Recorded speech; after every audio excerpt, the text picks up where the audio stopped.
Srinivasan sir, எனக்கு ரொம்ப ஆச்சரியமா இருக்கு. நீங்க உயிரினங்களை பயன்படுத்துறீங்க. அதான் அதுங்களோட ஸ்பெஷாலிட்டி. அதுக்கு ஈடா யாரும் கிடையாது. அதனாலதான் நாங்க அதுங்களை பயன்படுத்துறோம். என்ன காரணம்? நம்ம எல்லாருக்கும் பசுவை பத்தி தெரியும் இல்லையா? பசு நமக்கு பால் கொடுக்குது. ஒரு சில வருஷங்களுக்கு அப்புறம் அந்த மாட்டுக்கு பால் சுரக்கிறது நின்னுடும். அதுக்கப்புறம் மக்கள் அத வேஸ்ட்னு நினைக்கிறாங்க.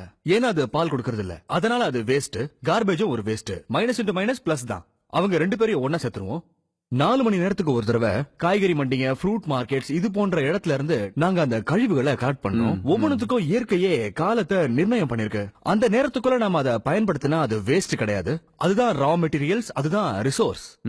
பால் சுரக்காத பசுக்களை தான் நாங்க வேலைக்கு வச்சிருக்கோம். ஒவ்வொரு 35 கிலோ காய் கனி கழிவுக்கும் நாங்க ஒரு பசுவை வேலைக்கு வச்சிருக்கோம். அதுகளோட வேலையே அதை சாப்பிட வேண்டியது, சாணம் போட வேண்டியது, அதுக்கப்புறம் ஷெட்ல போய் தூங்க வேண்டியது. இதான் ரிட்டையர்மெண்ட் லைஃப். ஓ 8 மணி நேரத்துல அது சாப்பிட்ட கழிவுகள்ல 1/4 பங்கு சாணமா வெளியில வந்துரும். அதாவது நீங்க குப்பைன்னு சொல்ற அந்த கழிவு பொருட்கள் சாணமா வெளியில வருது. அந்த சாணத்துல நமக்கு தேவையான மீத்தேன் இருக்கு. நாங்க அந்த சாணத்தை பயோடைஜஸ்டர்ல போட்டுறோம். அதாவது பயோகேஸ் பிளான்ட். அதுல இருந்து 99% மீத்தேன் ஃப்ரீ சாணமா வெளியில வரும். அத புழுக்களோட குழியில போட்டுருவோம். அதுக்கப்புறம் அதுல இருந்து கிடைக்கிற கழிவானது அதுவும் 100% அதுங்களோட வயிற்றுல இருந்து வந்தது. அதுக்கு பேரு வர்மி காஸ்ட். உலகத்திலேயே சிறந்த உரம் இது. உலகத்திலேயே சிறந்த உரம். இந்த மண்புழு கழிவை பிளாக் கோல்டுன்னு சொல்லுவாங்க. இத நேரடியா பூமியில உபயோகப்படுத்தலாம். மத்ததுல பாக்டீரியல் ப்ராசஸ் மூலமா டீகம்போஸ் பண்றதுக்கு 45 நாள் ஆகும். இப்போ ஒரு உதாரணம் சொல்றேன். திங்கட்கிழமை காலையில அம்மா வீட்ல காய்கறி நறுக்குறாங்க. அதாவது காலையில 6 மணிக்கு. 9 மணிக்கு எங்க வண்டி வந்து அந்த வேஸ்ட கலெக்ட் பண்ணிடும். 10:30 மணிக்கு அத பசுக்களுக்கு போட்டுருவோம். 6 மணிக்கு சாணமா அது ரெடி ஆயிடும்.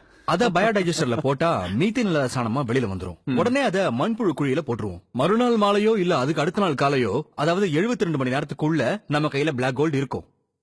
உலகத்திலேயே இதுதான் ரொம்ப வேகமான ப்ராசஸ்.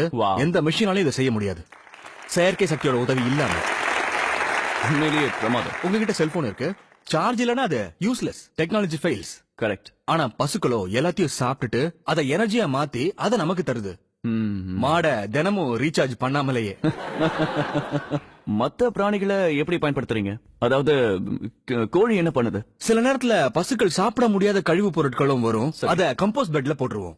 அந்த கம்போஸ்ட் பெட்ல இருந்து மேகெட்ஸ் வரும். மேகெட்ஸ்னா சின்ன சின்ன புழுக்கள். சின்ன புழுக்கள். கோழிங்களோட முக்கிய உணவு புழுக்கள் தான், அதாவது புழுப்பூச்சிகள் தான். இதை சாப்பிட்டுட்டு அடுத்த நாளைக்கு அழகான முட்டைகளா நமக்கு தருது. புழுக்களை பார்த்து முகத்தை சுளிக்கிறவங்க மறுநாள் டேபிள்ல உட்கார்ந்து அந்த ஆம்லெட்டை சாப்பிடுவாங்க. எந்த டெக்னாலஜியாலையும் இது சாத்தியம் கிடையாது. எந்த டெக்னாலஜியாலையும் எந்த மிஷினாலையும் இதை பண்ண முடியாது. உலகத்துல இருக்கிற எந்த மிஷினாலையும் புழுக்களை தூக்கி மிஷின்ல போட்டா அதை முட்டைகளா மாத்த முடியாது. நீங்க ரொம்ப சரியா சொன்னீங்க. இதுல கோழிங்களோட பங்கு கொஞ்சம் குறைச்சல் தான். ஒவ்வொரு ப்ராசஸ்லயும் பாசிட்டிவும் இருக்கு, நெகட்டிவும் இருக்கு.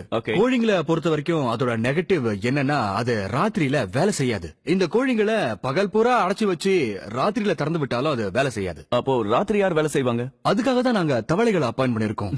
தவளைங்க நைட் ஷிப்ட்ல வேலை செய்யும். நைட் ஷிப்டும் டே ஷிப்டும் இயற்கையே உருவாக்கி இருக்கு. இவங்க எல்லாரும் சம்பளம் இல்லாம, யூனியன் இல்லாம, போனஸ் எதுவும் கேட்காம, ஸ்ட்ரைக் எதுவும் பண்ணாம வேலை செய்யறாங்க. சரி சரி. இந்த வாத்துகள்லாம் என்ன பண்ணுது? வாத்துங்களுக்கு பிடிச்ச உணவு மீன். ஆனா முனிசிபல் கார்பரேஷனுக்கு மீன் கழிவால பிரச்சனை.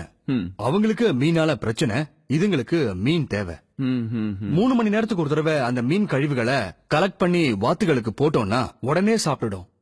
கம்போஸ் ஆகிறதுக்கு 120 நாள் ஆகக்கூடிய கழிவுகளை 15-20 நிமிஷத்துல சாப்பிட்டுட்டு அழகான முட்டைகளா கொடுக்குது. சாதாரணமா வாத்துகள் மாசத்துக்கு 8-10 முட்டைகள் தான் இடும். ஆனா நாங்க மீன்கள் மற்றும் மாமிச கழிவுகளை கொடுக்கறதுனால எங்களுக்கு மாசத்துக்கு 24 முட்டைகள் கிடைக்குது.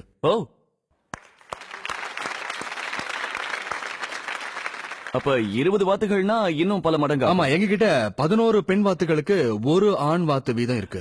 ஏன் 11 பெண்ணும் ஒரு முட்டைகளுக்கு தான்? 11 பெண் வாத்துகளுக்கு ஒரு ஆண் வாத்து போதும்.